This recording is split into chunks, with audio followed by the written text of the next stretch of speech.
आत्मवंदन masters, अहम ब्रह्मास्मि ध्यान के सत्र में आप सबका स्वागत है।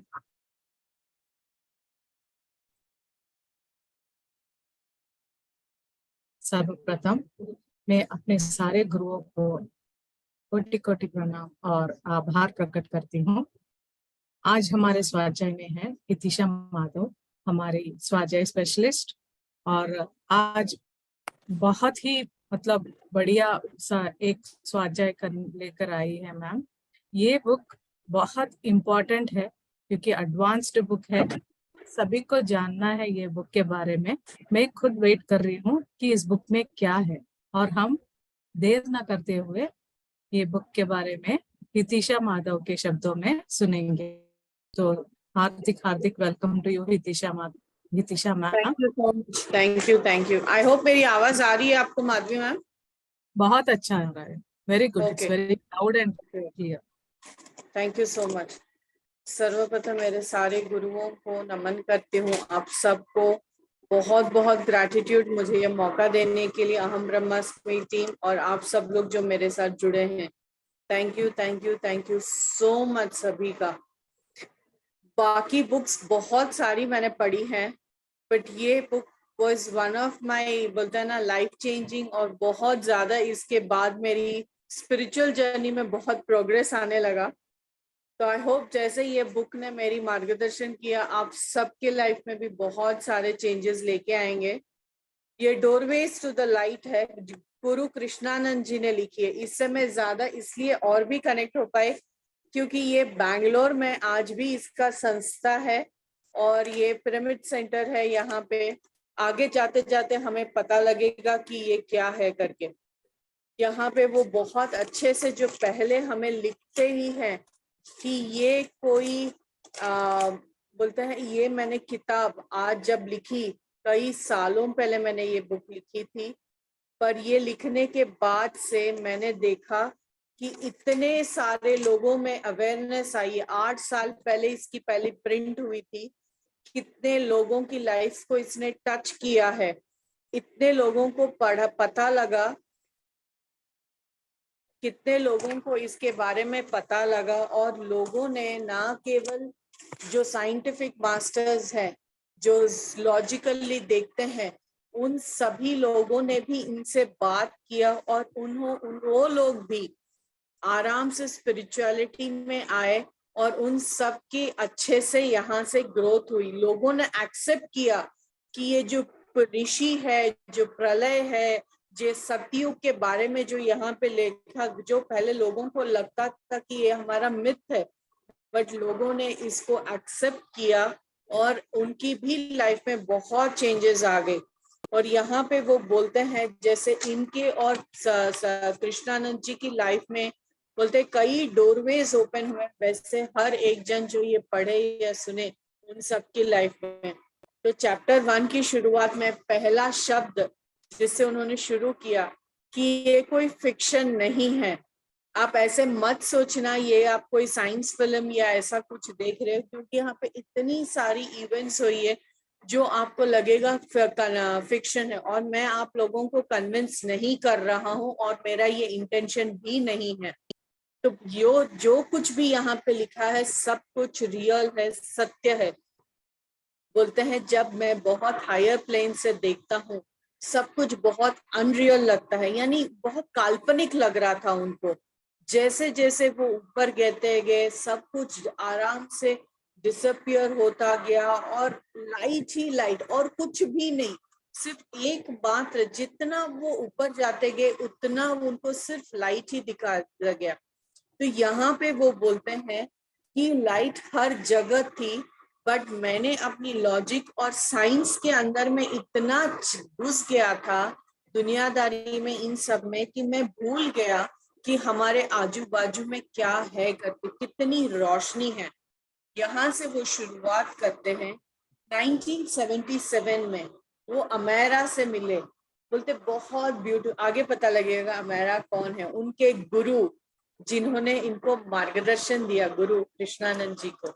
बोलते फरवरी का महीना था, शाम थी, आराम से बैंगलोर में मैं अपने दोस्त के साथ जा रहा हूँ। मैंने बहुत देर वेट किया था इस क्षण के लिए। बोलते हैं एक अच्छा सा घर, बहुत अच्छा फर्निश, यानी इतना नॉर्मल है, इसीलिए वो बोलते हैं लोगों के लिए काल्पनिक लगेगा। बोलते हैं अच्छा 50 साल का आदमी आया, बहुत अच्छी सी स्माइल थी उनकी, वो था अमेरा। बोलते हैं मैंने बहुत अपने आप को कंपोज किया और मुझे लगा ये तो, क्योंकि हम सबकी सोच ऐसी है, अगर हम कोई मेडिटेटर साधु संत से मिलने जा रहे हैं, यानी वो तो आराम से का बोलते हैं ना, काशाई कपड़े में, रुद्राक्ष माला में, लंबी दाढ़ी ऐसी सब में होगा, बट वो उससे परे था। उसने आराम से मस्त आयरन किए हुए कपड़े, शर्ट पैंट पहना, बहुत अच्छा बिल्ड था। वो आए और उसने बोला कि अच्छा तो तुम्हें मेडिटेशन करना है? तो बोला हाँ। उनकी आवाज बहुत सॉफ्ट थी, बट एक अलग सी चमक थी उनके चेहरे पे, और उनकी स्माइल बहुत अच्छे से। और बहुत देर तक अमेरा कृष्णानंद जी को देखते रह गए। वो जानते थे कि वो उसको रीड कर रहे हैं, कि कृष्णानंद जी को, बट कृष्णानंद जी ज्यादा कुछ इसमें से नहीं निकाल पाए, इतना डीप उन्होंने प्रोब नहीं किया, बट उनको पता था कि कुछ तो हुआ था उस क्षण में करके। बहुत फिर बोलते हैं कि मैंने आपको कहीं देखा है, कृष्णानंद जी बोलते हैं। अमेरा बहुत स्वीट से स्माइल करके बोलते हैं हाँ हम पहले मिल चुके हैं। तो यहाँ पे वो बोलते हैं नहीं, मैं पहले आपसे कभी नहीं मिला। बोलते हैं हम कई जन्मों में साथ थे करके, हम पिछले जन्म में भी साथ थे। उनको नहीं समझ में आया कृष्णानंद जी को मैं कैसे रिएक्ट करूं, ये क्या बोलूं, हंसू क्या। बोलते अगर कोई और बोलता तो मैं बहुत हंसता, बट जिस सिंसियरिटी, जो चमक से, जो जिस तरीके से अमेरा ने बोला, उसने कृष्णानंद जी ने उसको साइलेंटली एक्सेप्ट किया। वो ज्यादा कुछ एलोबरेट नहीं करना चाहते थे। फिर उन्होंने कृष्णा अमेरा ने बोला कि तुम अगले दिन आना, और यहाँ से हम लोग आगे अपनी तुम्हारी मेडिटेशन जर्नी को लेके जाएंगे। यहाँ पे ऋषि आएंगे और वो तुम्हारी जर्नी, स्पिरिचुअल जर्नी को इनिशिएट करेंगे। ऐसा था ना कि उनका अपॉइंटमेंट फिक्स हुआ ऋषि के साथ। सोचो हम पहली बार किसी से मिलने जा रहे हैं कि हमें मेडिटेशन सीखना है, और पहले ही मीटिंग में वो बोले कि तुम ऋषि से कल मिलोगे, वाह क्या मजा आएगा नहीं। तो ऐसे अपॉइंटमेंट हुआ, फिर वो लोग वापस गए, और उन्होंने, उसके फ्रेंड ने बताया कि अमेरा सप्त ऋषियों से मिलते हैं, वो बहुत बड़े ग्रैंड मास्टर है, हायर प्लेन्स में वो काम करते हैं, उनका डेली एस्ट्रल ट्रैवल होता है, और वो बहुत ज्यादा वेलफेयर, अर्थ की वेलफेयर, ह्यूमन वेलफेयर के लिए बहुत काम करते हैं। तो वो पूछते हैं क्या ऋषि सच में वहां पर रहेगा? तो बोलता है मुझे तो नहीं पता, बट चलो देखते हैं। पर वो बहुत खुश थे, इतने खुश थे कि उनको बाहर की दुनिया कुछ समझ में ही नहीं आ रही थी, क्या ये लोग हैं करके। जैसे तैसे उन्होंने शाम निकाली। उन्होंने बोलते हैं कि मैंने बहुत अटेम्प्ट किए, मैंने कई बुक्स पढ़े, मैंने कई लोगों के साथ थियोरी सुनी, प्रैक्टिकल गाइडेंस लिया, बट हर एक जगह पे उनको कुछ ना कुछ कमी लग रही थी। तब उनको लगा कि उनको एक गुरु की जरूरत है जो उनको सही मार्गदर्शन दे, और वो गुरु, वो खोज उनकी खत्म हुई अमेरा के पास। जो टाइम फिक्स हुआ था, कृष्णानंद जी एकदम डॉट वहां पे चले गए। अमेरा उनको ऊपर की ओर, ऊपर के कमरे में लेके गए। तो वो वहां पे वो बोलता है ना, इतनी अच्छी अगरबत्ती की खुशबू, बड़े बड़े आइडल्स, मिरर्स, और एक अलग सा डिवाइन एटमॉस्फियर था, और बहुत कुछ अलग था उस रूम का। जब वो पहले मिले और आज जब वो मिलने आए, उस कमरे की बहुत अलग थी। अमेरा ने बहुत अच्छे से स्माइल किया और बोला कि तुम अभी ऋषि से नहीं मिल रहे हो। बोलते वो यहाँ पे उपस्थित है, बट वो अपने एस्ट्रल बॉडी में है। वो बहुत ध्यान से देखा कि कहीं मुझे दिख तो नहीं रहे करके। वो वहीं पे थे क्योंकि उनको वो एनर्जी समझ में आ रही थी, बहुत डिवाइन था, बहुत वाइब्रेंट थी करके। फिर वहां पे वो बैठे, अमेरा उनको बिठाया, उनके सामने बैठे, और बहुत अच्छे से समझाया कि मेडिटेशन क्या है। उसके बाद उन्होंने बोला मेडिटेशन साइलेंस करना होता है, आपकी पूरे शरीर को, आपके बॉडी को, आपके इंटेलेक्ट को धीरे धीरे शून्य साइलेंस में लेके जाना होता है। ये प्रोसेस जिसमें आपका पहले आपका बॉडी का क्लेंस होता है, फिर वो धीरे धीरे आपको आगे बढ़ने के लिए, हायर एक्सपीरियंसेस के लिए तैयार करता है। फिर आप धीरे धीरे सोर्स से मिलते हो, आपको नॉलेज ग्रहण होती है, आपको पता लगता है कि आप कौन हो, आपने क्यों जन्म लिया, मृत्यु क्या है, क्रिएशन क्या है, इन सारी चीजों की ज्ञान आपको मिलेगा।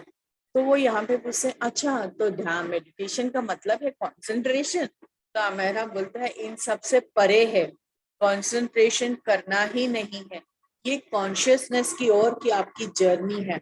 बोलते मैंने तो बुक में पढ़ा था, बोलते मुझे पता है बुक्स में बहुत कुछ लिखा है, बट अमेरा बोलते हैं जो ज्ञान मैंने ग्रहण किया है वो सारे ऋषियों के साथ वहां से आया हुआ है। उन्होंने मुझे सिखाया है कि मेडिटेशन क्या है, हजारों सालों पहले से ये शुरू हुआ है, जिसके ओरिजिन मास्टर्स हैं वहां से मैंने सीखा है। मैं आगे आगे तुम्हें बताऊंगा कि क्या करना है। अभी तो तुम अपनी आंखें बंद करो और अपना पूरा ध्यान अपने आईब्रोज के बीच में यानी आज्ञा चक्र पे रखो। फिर वहां से ऋषि जो है वो तुम्हारा स्पिरिचुअल एनर्जी से इनिशिएशन करेंगे और तुम्हारा मेडिटेशन की शुरुआत होगी। वाओ, काश मेरे साथ भी ऐसा हो जाए। तो ऐसे उन्होंने आंख बंद किया और उन्होंने अपनी आंखें बंद की, अपनी गेज, अपना पूरा ध्यान वहां पे लगाया और उनको बोलते हैं कि तुरंत उनको एक एक वेव्स ऑफ एनर्जी आई, इतनी आई कि उनके अंदर वो समा गई और उसके बाद उनको कोई कॉन्शियसनेस नहीं था। जब उनकी आंखें खुली तो अमेरा बहुत स्वीट से स्माइल कर रहे हैं, बोलते 1 घंटा हो गया तुम्हारे मेडिटेशन का। वो इतने खुश हुए, अपने घर जा रहे थे, स्टेट ऑफ माइंड उनकी कॉन्शियस जर्नी। यहाँ से गुरु कृष्णानंद जी की जर्नी शुरू होती है। उसके बाद एक दिन जब वो वापस से मिले तो वहां पे वो कृष्णानंद जी मेरा उनको बहुत आराम से बोल रहे हैं, तुम्हें पता है मेरी पहली एस्ट्रल ट्रैवल 10 साल का था तब हुई। मेरा एकदम नॉर्मली बोल रहे हैं, उनको कोई जैसे कोई मतलब ही नहीं था, आराम से बोल रहे हैं, कॉन्शियसली बैठ के फिर वो सारी बातें बता रहे हैं। इतना ब्यूटीफुल है मास्टर्स, ध्यान से सुनिए। बोलते जब मैं बैठा था फ्राइडे मीटिंग्स के लिए तो वहां पे वो एक एक घंटे में अमेरा से मिलते थे कृष्णानंद जी, और वो पूरे हफ्ते में उन्होंने जैसे मेडिटेशन किया, कैसे गाइड, कहाँ कहाँ उनको कुछ चेंजेस करने थे उसके बारे में उनको सिखाते थे। बहुत रेयर और बहुत हजारों पुराने सालों के तपस की ज्ञान जो हमारे किताबों में भी नहीं है, वो सारी चीजें वो अमेरा कृष्णानंद जी को बताते थे। एक्चुअल साइंस ऑफ मेडिटेशन क्या है, एक एक दिन एक एक पे जब जब वो मिलते थे बहुत ध्यान से उनको बताते थे। और फिर बोलते अब तो तुम पतंजलि योग सूत्र के बारे में तुम आराम से लिख सकते हो। यहाँ पे मेरा बहुत अच्छे से उनको बताते हैं ऋषियों का काम। जो फ्राइडे जब वो बैठते हैं कैसे ऋषि मिलते हैं, उन लोगों का काम कैसे होता है, इन सब चीजों के बारे में बताते हैं। तो यहाँ मेरा अपनी एस्ट्रल ट्रैवल के बारे में बताते हैं। मतलब मैं 10 साल का था जब मेरा एक ऑपरेशन हो रहा था, एनेस्थीसिया दिया गया था मुझे और बोला 10 काउंट तक तुम बेहोश काउंट करना। मैं तो 6 ही काउंट किया और मैं बेहोश हो गया। उनका बॉडी कॉन्शियसनेस नहीं था बट कई अलग लेवल का एग्जिस्टेंस लग रहा था उनको। वो उस क्षण में अमेरा ने एस्ट्रल ट्रैवल सीखा, उनका हुआ था। मतलब मुझे लग रहा था कि मेरे शरीर से मैं बाहर निकल गया हूँ और इतने आराम से निकला जैसे मेरा ये रोज का काम है। बहुत घने डार्क पैसेज की ओर जाता, कोई भी मुझे तकलीफ नहीं हुई, मैं जब चाहूं अपने शरीर के अंदर आ रहा था और जा रहा था। फिर मैं थोड़ी देर के बाद देख रहा हूँ मेरा शरीर ऊपर से दिख रहा है, बहुत सारे डॉक्टर्स और सारे लोग थे और उतने में मुझे एक अलग सी आवाज आने लगी। मैं जैसे जैसे ये म्यूजिक की ओर बढ़ता गया मैं दूर दराज के जगह पे चलता गया। मैं जा रहा हूँ, इतनी स्पीड से जा रहा हूँ बट मुझे कोई तकलीफ नहीं हो रही थी। और वहां पे जाके देख रहा हूँ सिटी जहाँ पे वो था वो बहुत छोटा सा दिख रहा था, जैसे बोलते हैं ना अर्थ फील्ड, वो पूरा श्रिंक होता जा रहा था और म्यूजिक और भी हायर प्लेन से आ रही थी। और वहां इतना उनको एक्साइटिंग लगा, बोलते अर्थ ऐसा लग रहा था ना एक छोटा सा मून बन गया, जिसको हम जूम इन करके देखते हैं ना वैसे दिख रहा। तो छोटे छोटे चीज को हम देखने के लिए मोबाइल में जूम करते हैं ना, वैसे वीनस, mercury, ये सब को पार करते करते बोलते हैं डार्क स्पेस के अंदर गया। उसके बाद ऐसी रोशनी आई, इतनी ज्यादा आया कि वो सन के पार गए, और ब्राइट बर्निंग सरफेस, इतना चमक।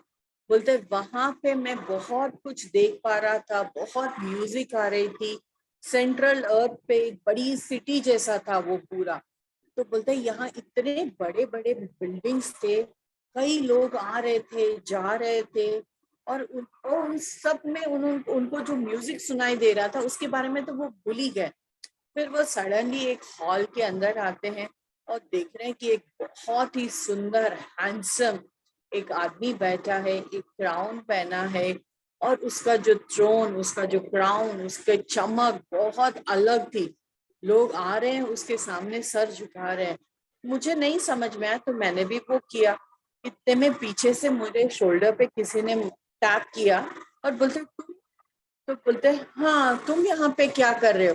बोलते हैं, फिर उन्होंने बताया मैं पूर्व जन्म में तुम्हारा बेस्ट फ्रेंड था, तुम्हें यहाँ पे आना नहीं था। यहाँ पे वही लोग आते हैं जिनकी डेथ हो जाती है, और उसने उसको उस हॉल से बाहर निकाला। फिर बोलते हैं ये कौन है, इतने हैंडसम है करके। बोलते हैं ये लॉर्ड सूर्य नारायण है, यानी सन गॉड है करके। और अमेरा को इतनी खुशी हुई, वाओ सूर्य नारायण। वहां से वो बाहर निकले और बाजू में और भी टेंट वाले स्ट्रक्चर्स यानी अलग अलग बिल्डिंग्स थे, तो वहां के एक बिल्डिंग में लेके गए, और वहां पे उसने बहुत लाइक बड़े बड़े बोलते हैं ना सिंहासन टाइप के, वहां पे 7 जन को बैठे हुए देखा। तो वहां पे उसके फ्रेंड बोलते हैं ये कौन है तुम्हें पता है? ये विश्वामित्र महर्षि हैं, और उनके आजू बाजू में जो 7 लोगों को तुम जो देख रहे हो वो सप्त ऋषि हैं। ये देख के तो उनको बहुत चौंक गए, और विश्वामित्र ने इनको देखा और बहुत प्यारी सी एक मुस्कुराहट लेके आए, और बहुत प्यार से उनको देखा और उनसे बात किया। बोलते हैं अच्छा तो तुम यहाँ पे आ गए हो और सब देख लिया, पर अभी तुम वापस जाओ अपने शरीर में, भौतिक जगत में। तो अमेरा बोलते हैं नहीं मुझे नहीं जाना वहां पे, ये बहुत अच्छी जगह है, मुझे वापस नहीं जाना। तो वहां से एक ऋषि उठे और बहुत प्यार से मुस्कुराते हुए बोले कि हाँ ये तो जगह तो बहुत अच्छी है, पर तुम्हें यहाँ नहीं रहना है, तुम्हें जाना पड़ेगा, तुम जाओ, मैं आके तुमसे वहां पे मिलूंगा। पर उनकी बात वो टाल नहीं सके, क्योंकि वो विश्वामित्र महर्षि ने उनसे बात किया। धीरे धीरे वो वापस आ रहे थे, और वहां देख रहे हैं कि डॉक्टर्स आजू बाजू में थे, और उनके अपने आप आराम से उनका एस्ट्रल बॉडी उनके भौतिक शरीर के अंदर चला गया। ऐसा लग रहा था ना कि उनका तो ये रोज का काम है। और जैसे वो वापस आए वहां पे डॉक्टर्स इतने सुकून से खुशी हो रहे थे, उनको लगा कि अमेरा का हो गया था टाइम करके। कई दिन वो वेट किया अमेरा ने कि उन ऋषि से जो वो मिले, उन्होंने कई लोगों के उनके जर्नी के बारे में बताया, बट किसी ने उनको सीरियसली नहीं लिया। लोग उनका मजाक उड़ाते थे, हंसते थे। कई महीने चले गए, फिर अमेरा ने खुद को अपने आप को दिलासा दिया शायद ये तो मेरा कोई सपना ही होगा करके। तो एक दिन वो ऐसे ही निराश होके एक खिड़की के पास खड़े थे, और एक चांदनी रात में वो देख रहे हैं कि बहुत बड़ा एक तारा इतना चमक रहा था। धीरे धीरे वो तारा चमकते चमकते उनकी खिड़की तक आया। उनको समझ में नहीं आया, वो तारा इतना जल्दी मूव किया कि वो पूरा उसके कमरे में आ गया और उसके सामने खड़ा हुआ। अमेरा को लग रहा वो फिर से कोई सपना तो नहीं देख रहा। इतने में उसको वो आवाज सुनाई दी। बोलता है मैंने तुम्हें प्रॉमिस किया था ना कि मैं तुमसे आके मिलूंगा, लो मैं आ गया, क्या तुम तैयार हो मुझे देखने के लिए? तो यहाँ पे वो बोलते हैं हाँ, घबराते हुए कांपते हुए उन्होंने बोला हाँ। पहले तो उनको वो धुंधला सा दिखा, फिर थोड़ी देर बाद उन्होंने फिर से ध्यान से देखा तो एक सॉलिड शेप यानी एक मनुष्य रूप में दिखा। और वो कौन थे? विश्वामित्र महर्षि थे। उनको समझ में नहीं आया कि सच में आ गए हैं। वो रो रहे थे, विश्वामित्र ने इतने प्यार से उनको गले लगाया, और वो बोलते हैं वो क्षण उनके लिए बहुत ही, बोलते हैं जिसको हम शब्दों में बयान नहीं कर सकते। फिर विश्वामित्र जी ने बोला कि मैं ही था जो तुम्हें बुलाया था वो म्यूजिक के दौरान। अब मैं वापस आया हूँ क्योंकि मैं तुम्हें तैयार करने वाला हूँ। मैं हर रोज आऊंगा रात को, और तुम्हें बहुत कुछ सिखाऊंगा। क्या तुम तैयार हो? योगा क्या है, स्पिरिचुअलिटी क्या है, इन सब का मैं तुम्हें ज्ञान दूंगा। तो अमेरा ने बोला हाँ मैं तैयार हूँ। ऐसे करके रोज रात 2.5 साल तक उनकी ट्रेनिंग चलती गई।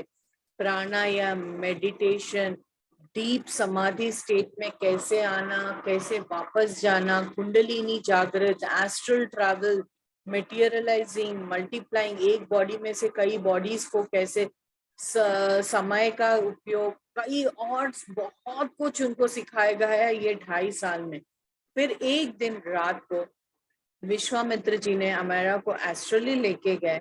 एक हिमालय में एक जगह है, सीक्रेट जगह, जहाँ हर रोज रात को ऋषि लोग मिलते हैं और वहां पे बहुत कुछ होता है। तो एक जगह वहां पे गए तो फिर विश्वामित्र बोलते हैं, लो मैं तुम्हारे लिए एक छोटा ऋषि लेके आई हूँ, आज से ये तुम्हारे लिए भी काम करेगा। और वहां पे मार्कंडेय जी, फिर वो अमेरा झुके और बोलते ये मार्कंडेय महर्षि हैं जो आजकल इन सब चीजों का ध्यान करते हैं। वो बहुत ही छोटा सा लड़का दिख रहा था, बट वो उसकी फिजिकल बॉडी तो छोटी थी, बट उसकी एस्ट्रल, उसका एज कई हजारों साल का था। तो इसका बोलते हैं, मार्कंडेय महर्षि ने पूछा इस लड़के का नाम क्या है? तो विश्वामित्र ने बोला आज से वो सबके लिए अमेरा कहला जाएगा। ऐसे उनको उनका नाम मिला। एस्ट्रल प्लेन में सारे लोग उनको अमेरा के नाम से जाते हैं। तो यहाँ कृष्णानंद जी पूछते हैं, क्या आप अभी भी जाते हो, क्या आप अभी भी काम करते हो? बोलते हैं हाँ। तो बोलते हैं कितने लोग हैं जो आपके साथ काम करते हैं? बोलते हैं 1,44,000 लोग पूरे वर्ल्ड में स्प्रेड हुए हैं। इनके अलग अलग कल्चर्स हैं, अलग अलग भाषाएं हैं, लाइफस्टाइल अलग है, बट हम सब लोग एस्ट्रली मिलते हैं और बहुत काम करते हैं। तो वो पूछे क्या तुम्हें पता है कि अब वो लोग कहाँ रहते हैं? बोलते हाँ हमें पता है कि ह्यूमन प्लेन में वो कहाँ रहते हैं, बट हम कभी भी उन लोगों से नहीं मिलते हैं। बोलते क्या काम करते हैं? तो अमेरा बहुत अच्छे से स्माइल करते हुए बताते हैं तुम्हें भी पता लगेगा जल्दी। तो कृष्णानंद जी पूछते क्या मैं ज्वाइन कर सकता हूँ तुम्हारा काम? तो अमेरा फिर से स्माइल करके बोलता है पहले मेडिटेशन के टेक्निक तो सीख लो, यानी शुरुआत हुई है तुम्हारी अभी जर्नी, एस्ट्रल काम को बहुत टाइम है। अमेरा का नाम था जो अम्बरीश वर्मा देसाई। वो बैंगलोर में एक रॉयल फैमिली में बॉर्न हुए थे 1919 में। उनका जो घर था जहाँ पे वो रहते थे, वो उसके बाद डॉक्टर सीवी रामन, आप सबने सुना होगा, बहुत फेमस है, वो रहते थे। अमेरा बैंगलोर में पढ़े थे, मास्टर्स ऑफ डिग्री थी उनकी साइंस की। उन्होंने काम के लिए, यानी पूरी रोजमर्रा के लिए पैसों के लिए कभी काम नहीं किया, क्योंकि वो बहुत ही आर्थिक में बहुत अच्छे थे। उनके बहुत लैंड्स थे, बहुत कुछ था, बहुत प्रॉपर्टी थी। अमेरा की शादी हुई, एक बेटी है, एक भाई था जिसकी डेथ हो गई, और उनको एम्बेसडर की पोजीशन के लिए भी ऑफर आया था, बट उन्होंने छोड़ दिया। उनका सारा काम ऋषियों के साथ होता था, फिजिकल प्लेन में भी और एस्ट्रल प्लेन में भी। इससे ज्यादा कभी अमेरा ने अपने बारे में ना बताया, ना कृष्णानंद जी ने उनको ज्यादा बात कर, उनसे पूछा। उनको सारा काम यही था, ऋषि, मेडिटेशन, ये जो रेयर स्पिरिचुअल नॉलेज जो कहीं किताबों में भी नहीं है, वो सारी जो नॉलेज उनको जो ऋषि से मिली है अमेरा को, वो सारा नॉलेज में, स्पिरिचुअलिटी में ही कृष्णानंद जी ने ज्यादा अट्रैक्ट किया था उसमें। तो यहाँ पे वो बोलते हैं मेडिटेशन कृष्णानंद जी के लिए भी आसान नहीं था, जो हम सब के लिए शुरुआत में हमसे भी नहीं होता था। यहाँ पे वो वही बोलते हैं कि मेडिटेशन आसान नहीं था, बहुत मुश्किल था। उन्होंने भी पहले उनके साथ भी ऐसा ही हुआ था। बहुत घुटनों में दर्द होते थे, इतने थॉट्स आते थे कि वो उनको तो समझ में ही नहीं आता था कि ये क्या हो रहा है। एमलेस परस्यूट, डिसहार्टेड, निराशा हो जाते थे। अमेरा ने उनको धीरे धीरे एक एक स्टेप हाथ पकड़ के गाइड करते हुए, एंकरेज करते हुए इतने अच्छे से उनको समझाया। अब बोलते हैं बाप रे, अमेरा में बहुत पेशेंस है। बोलते हैं अमेरा का वो बहुत बड़ा था कि वो डिवाइन नेचर और बहुत प्यार वाले थे करके। उन्होंने उनकी हर एक ऑब्स्टिकल को, हर एक बाधा जहां जहां वो अटक जाते थे, उन सबको नेचुरली हर प्रोसेस में उनके ब्लॉक्स को क्लियर किया। हर एक बिगनर जैसे हम भी शुरुआत में कई बार गिरे हैं, कई बार स्ट्रगल किए, बोलते मैडम हमसे तो ध्यान नहीं होता, पूरे थॉट्स ही आते हैं। वो हर किसी के साथ होता है, बस वही है कि स्टबर्न होके तुम्हें मुझे करना ही है, बोलते ना संकल्प, दृढ़ संकल्प। धीरे धीरे ऐसे करते करते उन्होंने वे भी आगे बढ़े। अम्मया ये सुन के लगा कि मैं भी सही थी, बड़े बड़े ने भी ऐसे ही किया है। फिर एक दिन अमेरा बोलता है टेक्निक सिखाया नेक्स्ट लेवल, क्योंकि उन्होंने बेसिक बैठना सीख लिया था। बोलता है एस्ट्रल ट्रैवल, बोलते आज तुम मेरे साथ हिमालय आना करके। और ये एक्साइटमेंट तो कृष्णानंद जी से रुकी नहीं, पूरा दिन वो एक्साइटमेंट में रहे। रात को सोने से पहले उन्होंने इतना अच्छा से प्रैक्टिस किया टेक्निक, जो जो अमेरा ने सिखाया था शरीर में से बाहर आना, बट ऐसा कुछ भी नहीं हुआ। वो वेट करते रहे, इतनी एक्साइटमेंट, धीरे धीरे डिसअपॉइंटमेंट में हो गए और वो सो गए। जब वो उठे तो वो याद करने की कोशिश करे, क्या मैंने एस्ट्रल ट्रैवल किया? अरे कुछ भी याद नहीं आ रहा, वो पूरा ब्लैंक था। फिर वो नेक्स्ट डे मिले अमेरा से और अमेरा बहुत स्वीटली स्माइल कर रहे थे। उनको समझ में आया, बोलते एस्ट्रल ट्रैवल इतना आसान नहीं है, क्योंकि तुम्हारी शरीर, भौतिक शरीर से तुम्हारी एस्ट्रल बॉडी को निकालना ये पहले लिए थोड़ा सा मुश्किल होगा। तुम्हें अपने आप को पूरा दिन इसके लिए तैयार करना पड़ेगा। आपको आपके माइंड को, आपके थॉट्स को बहुत ही शांत से रखना पड़ेगा। याद रखना पड़ेगा कि तुम्हें क्या करना है, किस जगह जाना है। ये दिमाग जो है वो है तुम्हारा वाहन, यानी व्हीकल। आपको ज्यादा खाना नहीं खाना है, आपको बहुत शांति बरतनी है, ना गुस्सा होना है, कुछ नहीं। सुबह से ही आप इसकी तैयारी करो कि आपको कहाँ जाना है। अपनी एनर्जी को बिल्ड करो और फोकस करो कि आपको कहाँ जाना है। आप भले ही आपको याद हो ना हो, पर आपने एस्ट्रल ट्रैवल किया है। धीरे धीरे ऋषियों की मदद से वो डेफिनेटली मैं बाहर आना आप सीखोगे। बट आप मेरा बात लीजिएगा, हर एक जन ने, भले उसको याद हो ना हो, आप सभी ने एस्ट्रल ट्रैवल किया है। यानी हम रोज करते हैं, आज भी करने वाले हैं। उन्होंने बहुत अच्छे से प्रैक्टिस किया था, जो अमेरा ने इस बार उनको ध्यान देने के लिए बोला था। फिर धीरे धीरे वो आए और उन्होंने अपना ग्लिम्स धीरे धीरे पूरा दिन की उनकी दिनचर्या ऐसे रखे और उन्होंने लर्न किया कि एस्ट्रल ट्रैवल कैसे करना है। फिर वो उनके गुरु जैसे अमेरा खुली आंखों से भी एस्ट्रल ट्रैवल करते थे, बट कृष्णानंद जी को डीप स्लीप में जाना पड़ता था, तब जाके उनकी एस्ट्रल ट्रैवल होती थी। धीरे धीरे वो एस्ट्रल ट्रैवल अपने शरीर में से निकलना सीखा और उनको जहां जाना था वहां। फिर अमेरा ने उन्हें बोला कि ये जो तुम्हारी विद्या है उसको ऐसे नहीं करना है, इसको बहुत स्पिरिचुअल वर्क के लिए करना है। ऋषि ने तुम्हें इसको सिखाया है, इसको एनर्जी दी है तुम्हें कि तुम एस्ट्रल ट्रैवल कर सको, इसकी रिस्पेक्ट करना करके। जैसे फिर बोलता है पूजा रूम में बुलाया और फिर बोलता है आज मैं तुम्हें रात को एक बहुत बड़ी डिवाइन जगह पे लेके जा रहा हूँ, आज रात को हम एस्ट्रल ट्रैवल करेंगे, रेडी हो जाना। ये तो बहुत ही ब्यूटीफुल है, प्लीज ध्यान से सुनना। बोलते ये प्लेस जो है एक सी के अंडर है। तो कृष्णानंद जी हम कैसे जा सकते हैं? वो हमारा शरीर तो डूब जाएगा, मुझे तो स्विमिंग नहीं आती। मेरा भी वही था पहले, मैंने जब तो यहाँ पे वो बोलते हैं कि तुम्हारी जो एस्ट्रल बॉडी है वो इतनी सटल होती है कि कोई भी चीज उसको रोक नहीं सकती, या पंच तत्व, पंचभूत जो बोलते हैं, वो हर एक चीज के अंदर से पास होके जाती। फिर उन्होंने धीरे धीरे पूरी रात पूरा दिन उन्होंने अपने आप को तैयार किया, जो जो स्टेप्स लिए थे वापस से उसको गाइडलाइंस करके।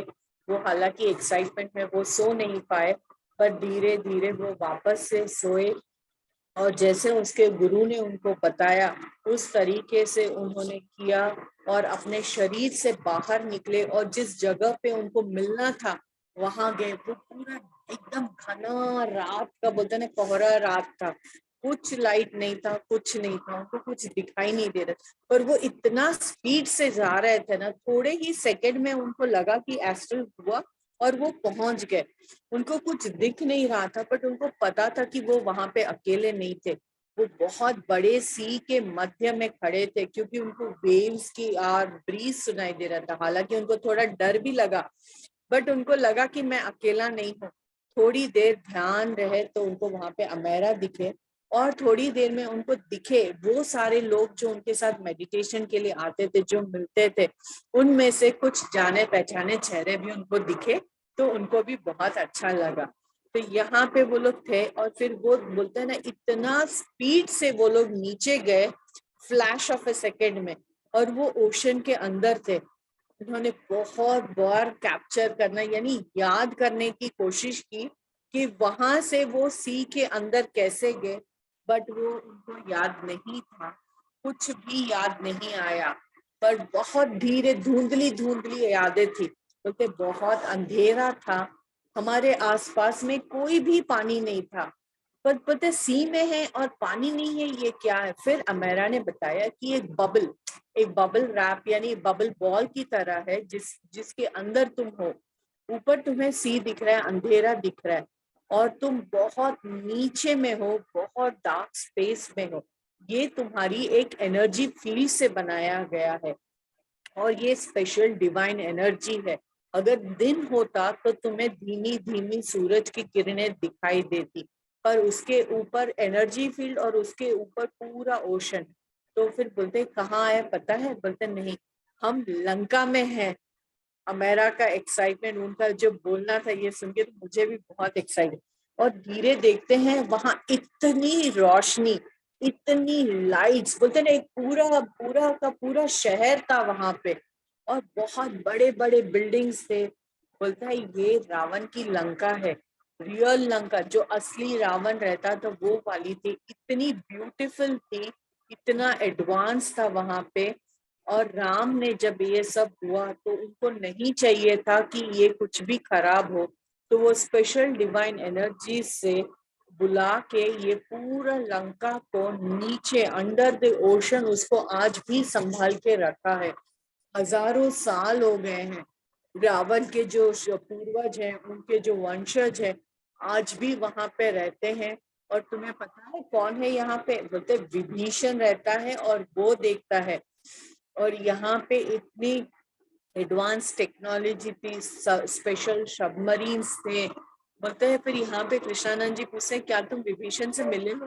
बोलते हैं हाँ मैं मिला हूँ, मैं बहुत बार आ चुका हूँ करके। और इनके बहुत सारे एक्साइटमेंट क्वेश्चंस थे, बट जैसे वो पूछने लगे इतने में सामने से कोई आया और बहुत प्यार से अमेरा से मिले।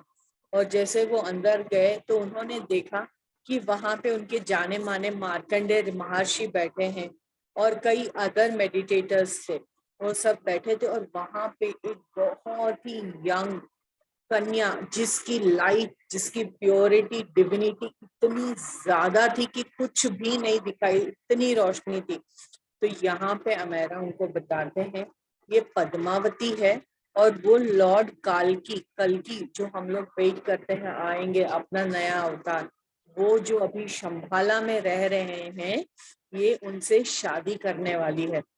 वो मुड़े और उनकी ओर देखे, इतनी ज्यादा उसकी लाइट और एनर्जी थी कि वो पहले तो कुछ देख ही नहीं पा रहे, क्योंकि उनकी आईज उसको मैच नहीं कर पा रही थी, कुछ भी नहीं दिखला रहा था। और उनकी जो कॉन्शियसनेस थी वो धीरे धीरे धीरे खत्म होते रहे। और वो सुबह उठते हैं और वो कोशिश कर रहे हैं कि क्या हुआ। उनको इतना तो पता था कि मैंने एस्ट्रल ट्रैवल किया, बट उनको नहीं याद आ रहा है कि मैंने क्या क्या किया।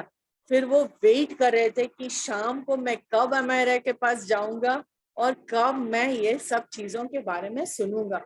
ऐसा लग रहा था सुबह से शाम तक कितने जन्म मैंने निकाल लिए करके। जैसे ही शाम हुए, जो जो मेडिटेटर्स उस वक्त वहां पे थे, सब वहां पे आए, और सब ने अपने, उनको एक एक ग्लिम्स ही याद था, उससे ज्यादा कुछ भी याद नहीं था। सब ने, बोलते ना पजल्स के थे, तुझे क्या याद है, तुझे क्या याद है, उस तरीके से अपने अपने को जो जो याद था वो सब बताया। अमेरा ने थोड़ी बातें और बताई उनको, और फिर बोला कि ये जो कल्कि है, लॉर्ड कल्कि, इनका जन्म हो चुका है 1924 में। वो फिजिकल फॉर्म में अभी भी शंबाला में है और एक लाइट बीइंग्स है, कहीं पे तो गोबी डिजर्ट में शंबाला है।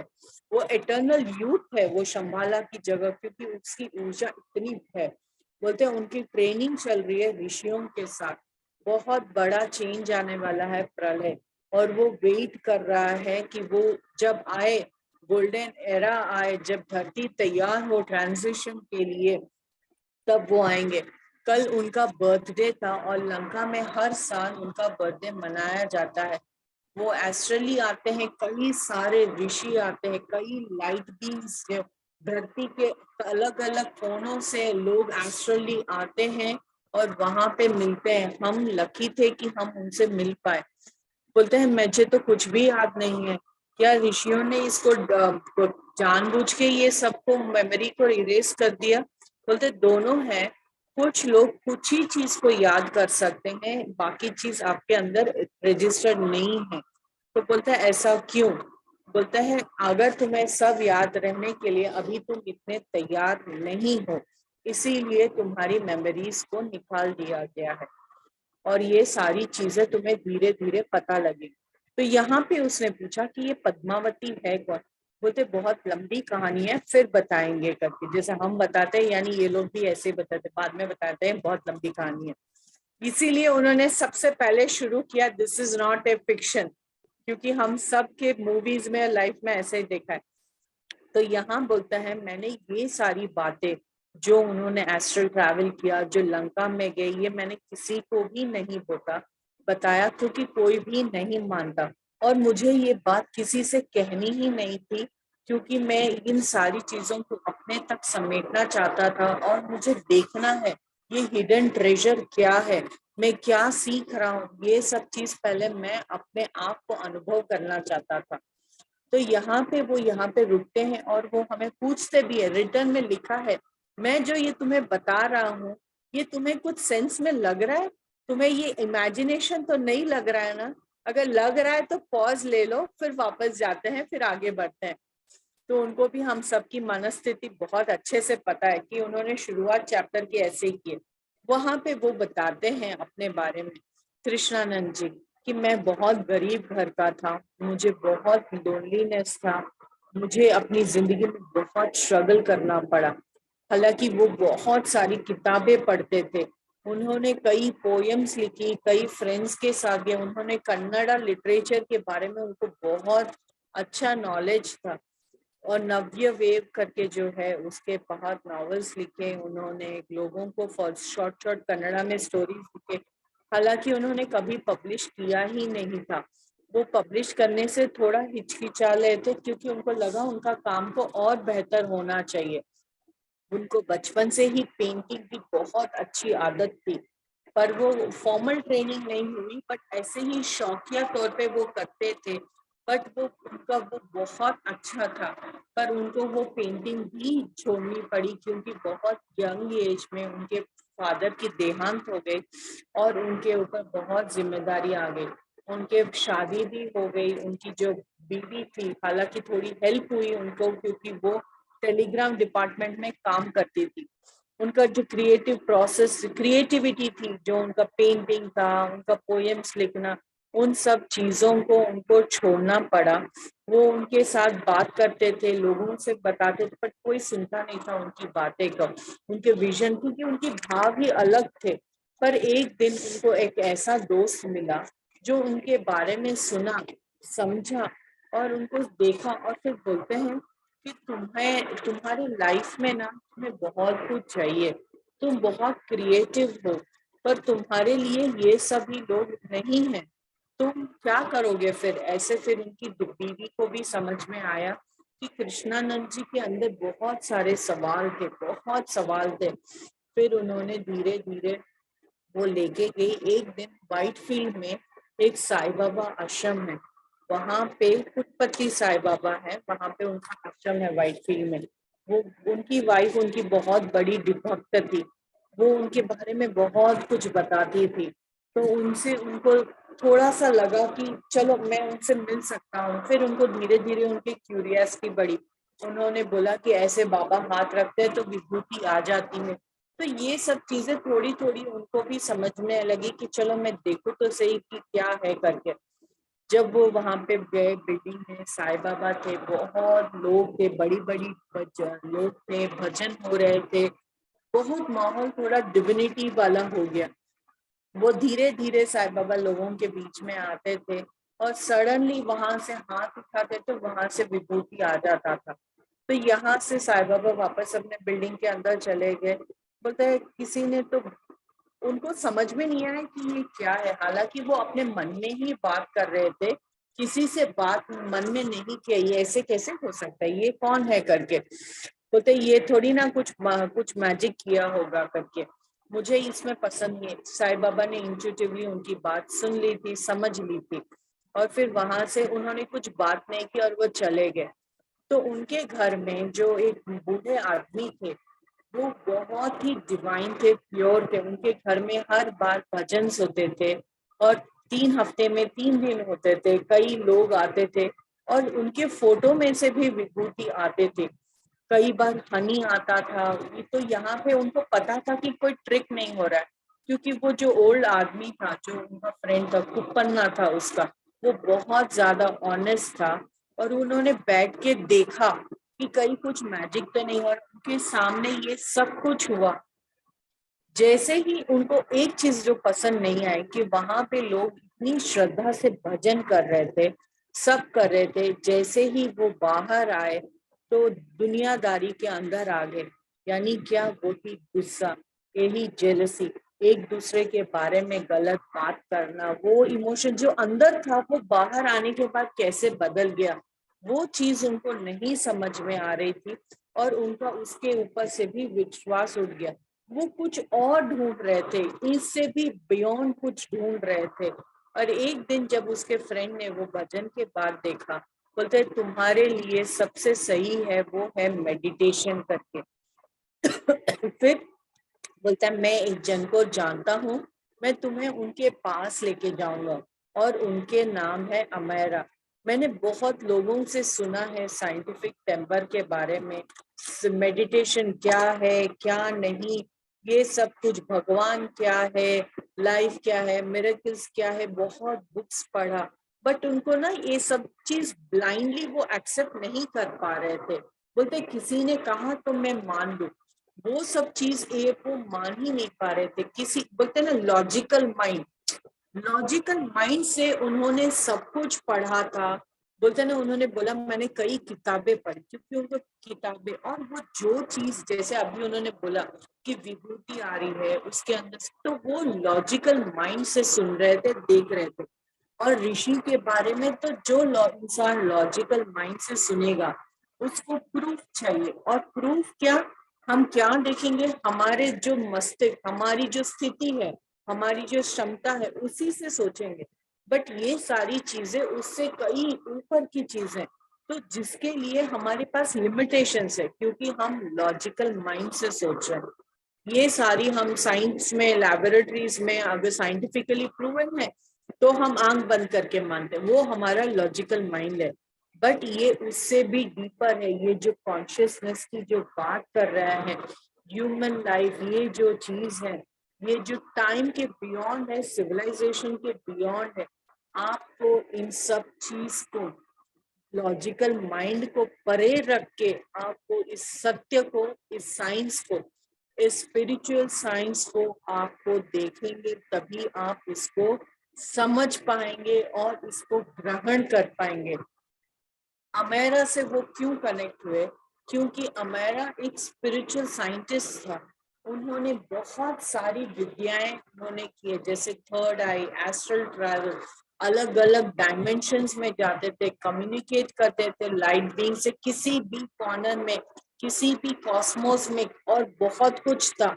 हाईएस्ट पॉइंट ऑफ स्पिरिचुअलिटी में पहुंच गए थे, जहाँ पे वो बहुत बड़े बड़े डिवाइन लोगों से डायरेक्ट कनेक्ट कर पाते थे। बट उन्होंने अपनी ये सारी चीजें, इनकी जो है, वो कभी भी उसका दुरुपयोग नहीं किया। उन्होंने बताया कि जो मास्टर्स हैं, जैसे रामकृष्ण परमहंस, अरबिंदो, रामानंद जी, ये सारे जो है, ये सारे हमें दिखते हैं तो कितने सामान्य मनुष्य लगते हैं, बट अगर आप ध्यान से देखो, अपना लॉजिकल माइंड निकालो, तो वो बहुत है, वो हमारे जैसे ही हैं।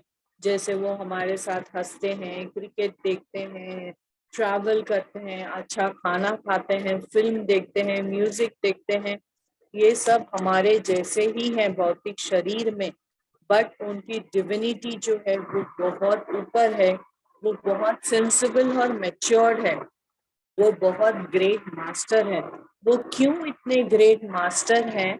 क्योंकि उन्होंने बैलेंस करना सीखा। उन्होंने जहाँ जिस टाइप के, जैसे अभी हम भौतिक शरीर में हैं, तो उन्होंने भौतिक शरीर के क्या क्या चीज है, जैसे हमें यहाँ पे रहने के लिए, जैसे पत्री सर है, उन्होंने भी नॉर्मली सब कुछ, वो मिर्ची बज्जी खाते थे, इधर जाते थे, सब करते थे, है ना, बट कितने महान, वो बैलेंस करना आना चाहिए। लोग जिस जैसे लोगों के साथ आप रहोगे, उनको उसके लेवल के साथ आप जाके, जब उनसे उनके हिसाब से, उनके स्थिति के हिसाब से जब आप कुछ चीज समझा पाओगे, तभी लोग बोलते हैं हम इससे कनेक्ट नहीं कर पाए। अगर हम 10th क्लास के स्टूडेंट, फर्स्ट क्लास के स्टूडेंट को 10th क्लास वाले के हिसाब से जब समझाएंगे, वो नहीं समझ में आएगा। उसको कहानी के तौर पे बच्चों की तरह खेल के समझाएंगे तो वो समझ में आएगा। इसीलिए कृष्णानंद जी बोलते हैं, मुझे बहुत लोगों से मैंने समझा नहीं, मैंने किताब नहीं पढ़ी ऐसे, पर जब मेरा ने उनको देखा, वो उनकी स्थिति के हिसाब से, उनके हिसाब से, उनको जैसे समझ में आए, जैसे वो ज्ञान ग्रहण कर सके, उन सब चीजों के बारे में उनको समझाया, तब जाके उनको समझ में आया। मेरा के पास बहुत ज्ञान था, बहुत ज्यादा ज्ञान था एस्ट्रोलॉजी के बारे में। लोग पहले अमेरा को भी नहीं समझते थे, फिर अमेरा जब हॉरोस्कोप्स देखता था, और उन्होंने एक दिन बहुत पहले ही बता दिया था, 1930 में ही अमेरा ने प्रिडिक्ट किया था कि 1947 में फ्रीडम आएगी और महात्मा गांधी को कोई मार डालेगा, पर लोगों ने उनका सीरियसली नहीं लिया। पर जब ये हुआ, तब लोगों को भरोसा आया और पता लगा, अरे ये तो कोई महान आत्मा है करके। फिर धीरे धीरे उन्होंने अपने बारे में बताया, स्पिरिचुअलिटी के बारे में, क्योंकि लोगों को प्रूफ चाहिए, लॉजिकल माइंड लोगों को प्रूफ चाहिए। वो एक्सपीरियंस, वो धीरे धीरे उनके हिसाब से लर्न करते गए, उनको टीचिंग्स करते गए। पर एक है, अमेरा किसी की लाइफ प्रोसेस में इंटरफियर नहीं करते हैं, और उनको जो जैसा होना है वैसे होने देते हैं। अगर कोई वीक है, अगर कोई गिर रहा है, तो वो लॉ के हिसाब से उनको मदद करते हैं, किसी की सोल प्लान में इंटरफियर नहीं करते हैं, पर वो उनको बिना पता लगे उनके हिसाब से उनको हेल्प करते हैं। Thank you so much masters, मुझे ये मौका देने के लिए। आई होप मैंने आपको बोर नहीं किया। बहुत अलग बुक है। आप सभी का कोटि कोटि धन्यवाद। माधवी मैम का, अहम ब्रह्मास्मि टीम का मुझे ये मौका दिया स्वाध्याय के लिए, और आप सभी लोग जो इस वक्त उपस्थित है, बहुत बहुत धन्यवाद। कृष्णानंद जी का बहुत बहुत धन्यवाद, जो मैं ये बुक की स्वाध्याय कर पा रही हूँ। Thank you, thank you, thank you so much सारे एस्ट्रल मास्टर्स। और ये बुक पढ़ने के बाद से मेरा सप्तऋषियों में इंटरेस्ट और कनेक्ट बहुत ज्यादा हो गया है। थैंक यू सो मच आप सभी का, कोटि कोटि थैंक यू, धन्यवाद। Thank you Hitisha, thank you so much. आज आपके साथ हम सबको भी सप्तऋषियों से कनेक्शन मिल गया है, और कितने नए नए चीजें सुनने को मिले हैं कि श्रीलंका में विभीषण है और कैसे ये लोग लंका गए। It's like amazing. मैं तो सुनती रही और टाइम नहीं देख रही थी, और मैं सोच रही थी और आगे आने वाला है एंड सस्पेंस में रोक दिया। बहुत ही प्यारा बुक है। मैं भी पढ़ते पढ़ते चली गई, फिर मैंने कहा अरे बाप रे, लोग बोर हो जाएंगे अब और ज्यादा बोलते गए, तो स्टॉप कर देते। नहीं, कहीं पे बोर नहीं हुआ है। बहुत ही अच्छा बुक है ये। बेस्ट सेलिंग बुक्स है। ज्यादा लोग नहीं इसको पहचानते हैं, मगर this is one of the must read books है।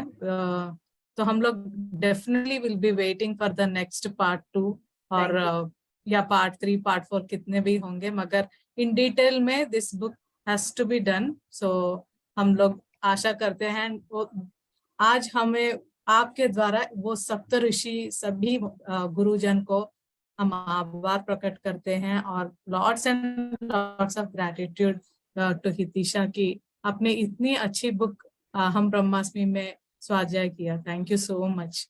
मास्टर्स, किसी को कुछ क्वेश्चंस है इस बुक के बारे में या सप्तऋषियों के बारे में तो प्लीज हैंड राइज कीजिए, या कुछ बताना चाहते हैं तो भी कीजिए। नरेंद्र जी। जी सर।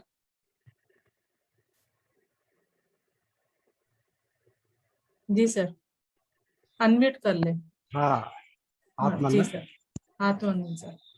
हाँ, बहुत अच्छा स्वाध्याय रहा मैडम, बहुत अच्छे स्वाध्याय। और इसमें भगवान सत्संग बाबा के बारे में जो बताया ना, मैं वहाँ 2 बार होकर रह चुका हूँ, जो बात बहुत अच्छी बताए। एक उसमें 2 दृष्टांत से बताना चाह रहा हूँ। जो आपका जंतु से संबंध बताया ना कि उन्होंने शाकाहार किस तरह का है।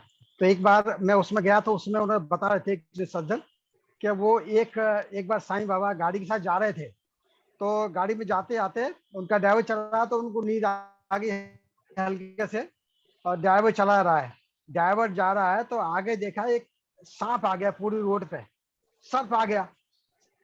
देखे वो सोचा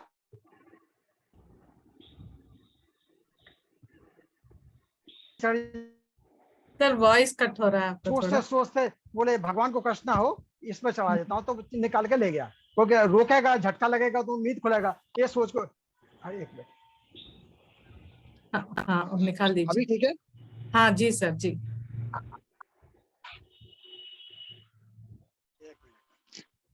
अभी आवाज आ रहा है मैडम? जी सर जी, आ रही है।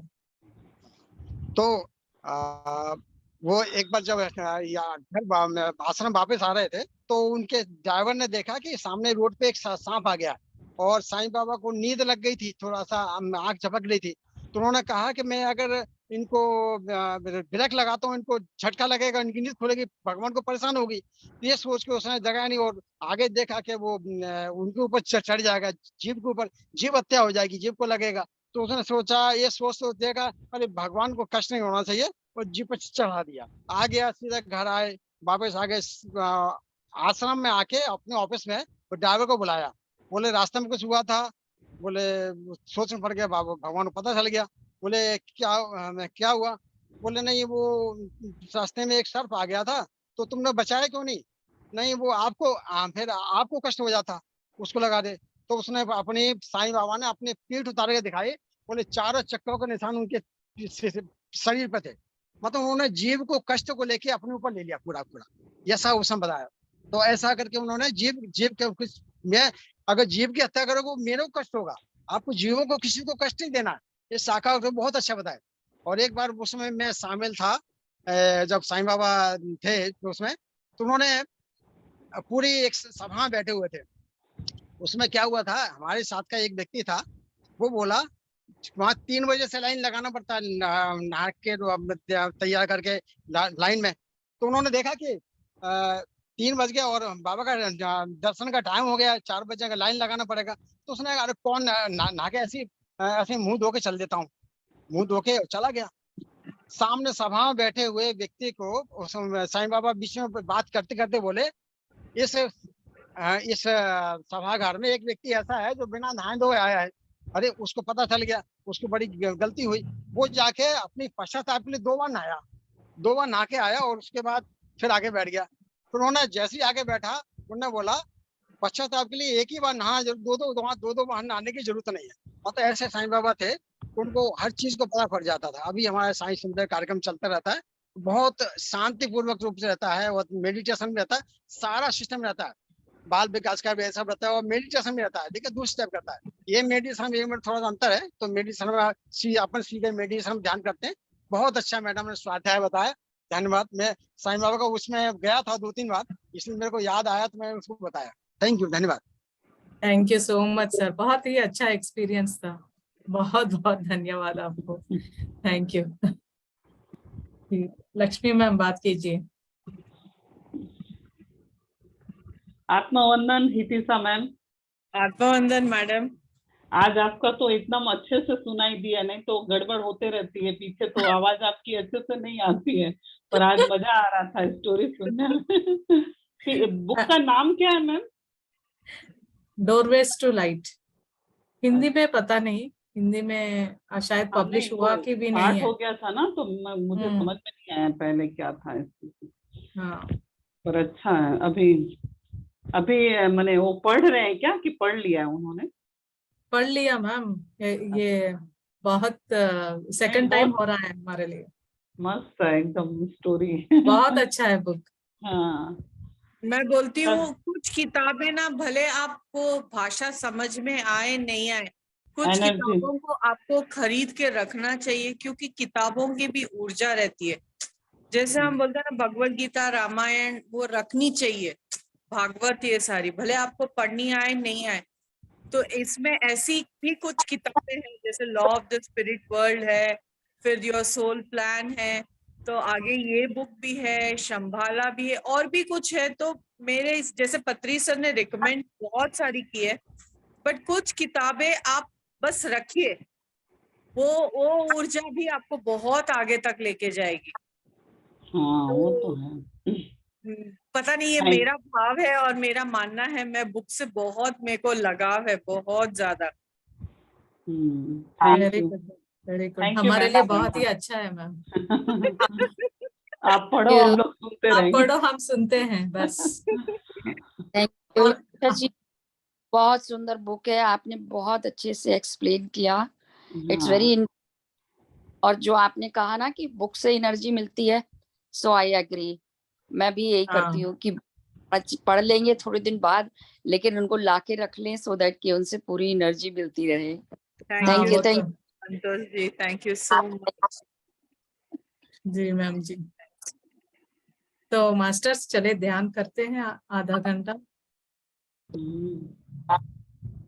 जी, थैंक यू।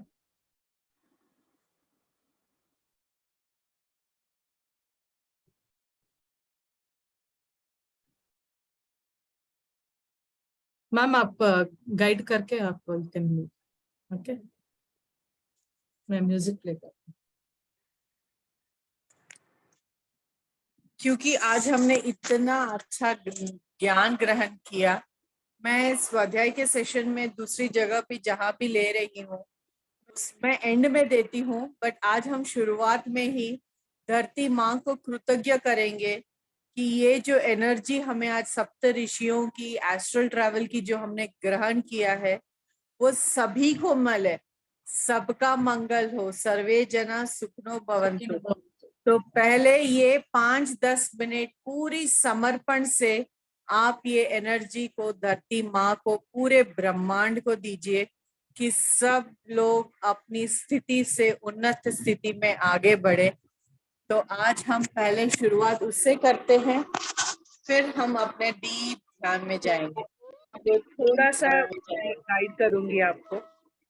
मेरी आवाज आ रही है मैडम माधवी मैम? जी जी जी जी मेरी आवाज आ रही है मैडम माधवी मैम? मास्टर, हम सबको पता है ध्यान कैसे करना है। हाथ बंद, आंखें बंद, हाथ क्लैप्स और लेग क्रॉस्ड। बहुत आराम से बैठ जाइए। मैं विश्व शक्ति को ले रही हूँ, मैं ये ऊर्जा को ले रही हूँ। मेरे सहस्त्रार से, मेरे सातों शरीरों में और मेरी ऑरा में ये विश्व स्वर्णीय ऊर्जा मेरे सहस्त्रार से मेरे शरीर के कण कण में भर गई है। मैं विश्व शक्ति के ऊर्जा को ले रही हूँ। मैं अपनी पूर्णात्मा से अनुसंधान होके ये विश्व ऊर्जा को ले रही हूँ। मेरे सातों शरीर और मेरी ऑरा ये दिव्य स्वर्णीय ऊर्जा से भर गई है। कण कण में, हर एक सेल में, हर एक क्रोमोसोम में, हर एक जगह पे मेरी ये विश्व ऊर्जा मेरी पूर्णात्मा से आया हुआ ज्ञान, वो ऊर्जा मेरे कण कण में भर गया है।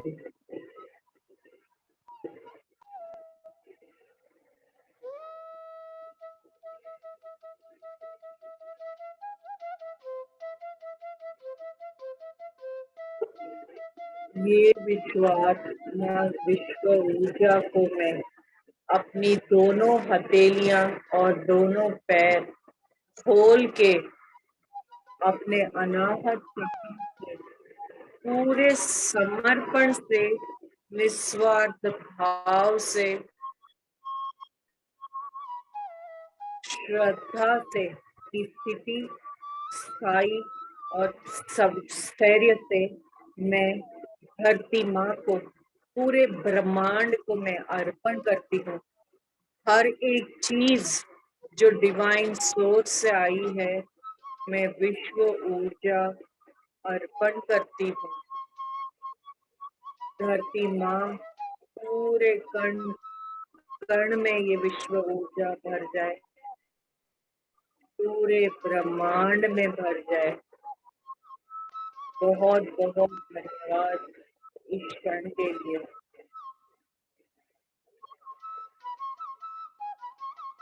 सिर्फ अपने दोनों हाथों को और पैरों को खोल लीजिए। आपके हथेलियों से देखिए इतनी ऊर्जा जा रही है, आपके पैरों में, हथेलियों से, आपके अनाहत चक्र से इतनी ऊर्जा है, विश्व में भर दीजिए। लोका समस्ता सुखिनो भवन्तु, सर्वे जना सुखिनो भवन्तु। सबका मंगल होए। निस्वार्थ भाव से, ये भी बहुत बड़ी सेवा है मास्टर। पूरे समर्पण से ये ऊर्जा धरती माँ को अर्पण कीजिए। शब्द मायने नहीं रखते, भाव मायने रखते हैं। निस्वार्थ भाव से बहुत प्यार से अर्पण कीजिए। मैं बहुत मिला है, माँ को अर्पण।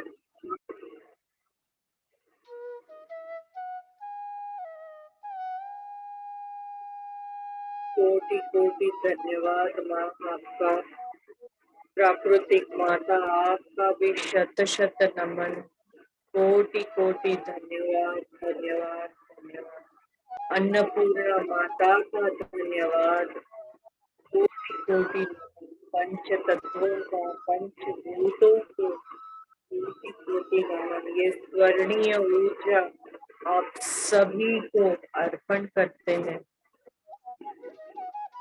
हर एक खनिज पदार्थ को, जीव जंतु वृक्षों को, निर्जीव वस्तुओं को भी ये स्वर्णीय ऊर्जा पूरे ब्रह्मांड में, हर एक गैलेक्सी में सभी को अर्पण। सभी अपनी जो स्थिति है उससे उन्नत स्थिति में आगे बढ़े, जो स्थल में है उससे उन्नत स्थल में आगे बढ़े। सबका मंगल होए।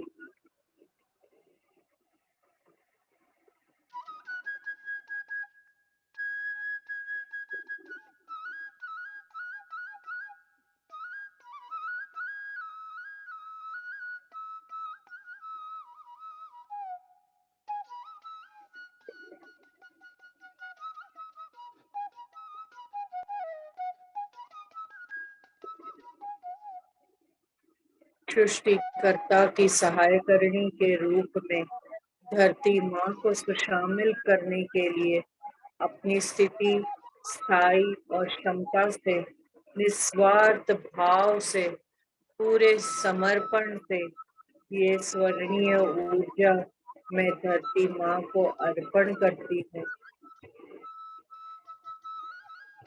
धरती की माँ की कण कण में बसे हर एक जन्म में, हर एक चीज ये स्वर्णीय ऊर्जा को ग्रहण कर रहे हैं।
थैंक यू यूनिवर्स, हर उस नियामतों के लिए धन्यवाद जो आपने मुझे दिया है।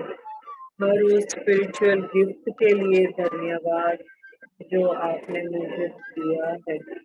सुबह से लेके रात तक मेरी हर जरूरत की चीजों को मुझ तक पहुंचाने के लिए बहुत बहुत धन्यवाद धन्यवाद धन्यवाद।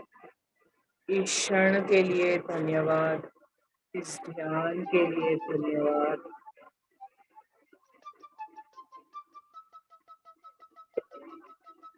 इस ज्ञान के लिए धन्यवाद।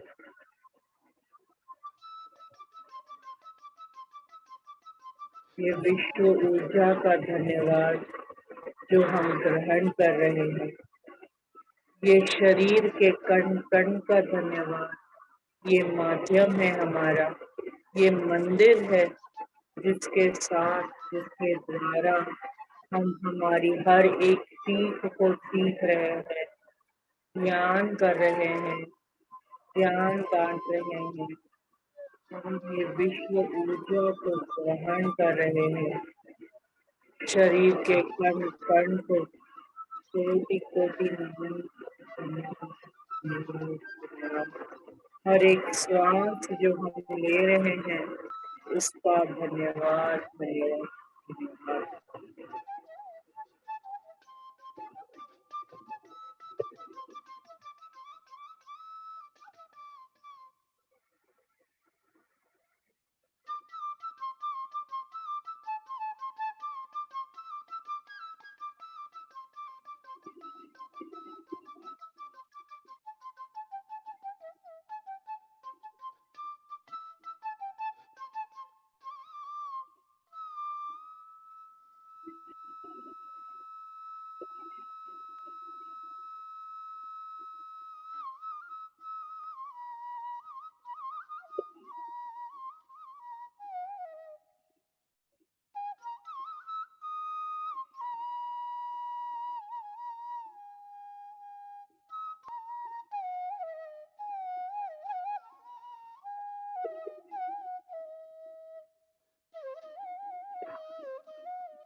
इसकी जो मेरे लिए जरूरत है वो मुझ तक पहुंचाने के लिए आपका बहुत बहुत धन्यवाद।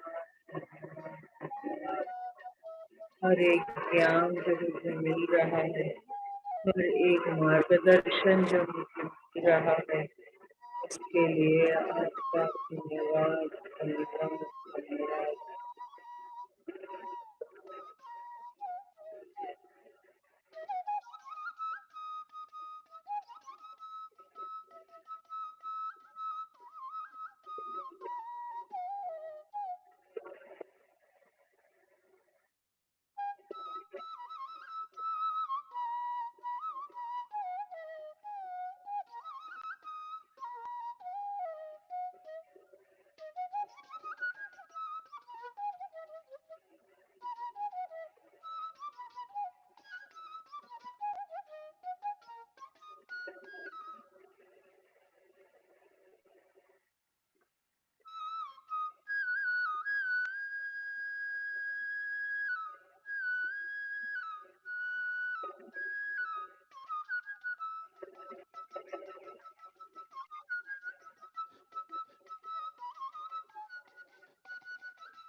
हाथों करते हैं क्रॉस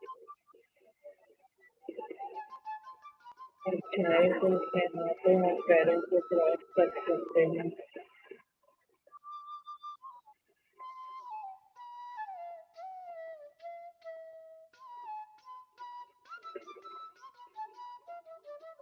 अपने शरीर के कण कण में इस विश्व ऊर्जा को भर लीजिए।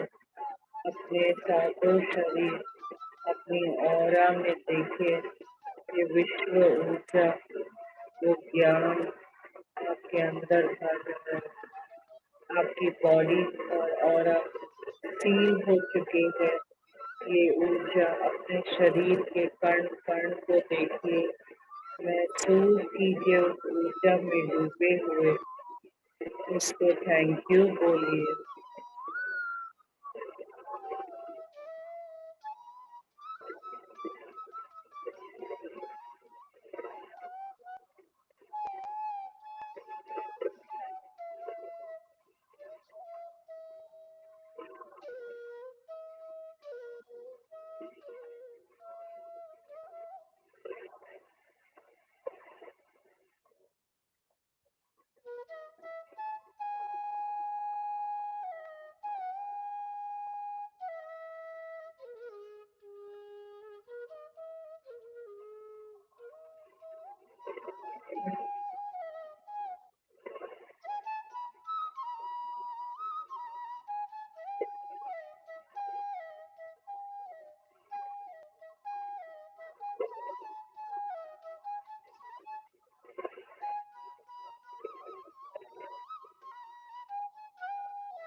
आखिरी के 2 मिनट मास्टर्स।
मास्टर्स, अपने भौतिक शरीर को महसूस कीजिए, अपने हाथों पैरों की उंगलियों को महसूस कीजिए, अपने आसपास की जगह को महसूस कीजिए। भौतिक शरीर में वापस आइए मास्टर्स, वापस आइए। 5, 4, 3, 2, 1। जब भी आप तैयार हो, प्यारी सी मुस्कुराहट के साथ अपनी दोनों हाथों को, हथेलियों को अपने आंखों के ऊपर रखें मास्टर। बहुत प्यारी सी मुस्कुराहट से अपनी आंखों खोलिए। धन्यवाद। स्थान ये हाथों को अपने शरीर के उस हिस्से में रखिए जहां आपको तकलीफ और कोई भी दर्द हो। Thank you, thank you, thank you so much आप सभी का इस ध्यान के लिए। Thank you so much Itisha. Thank you.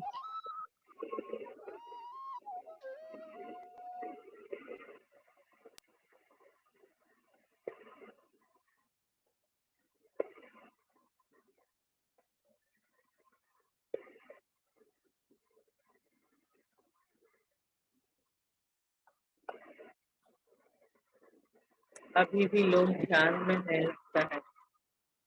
जी, हम इनको ध्यान में बैठने देते हैं।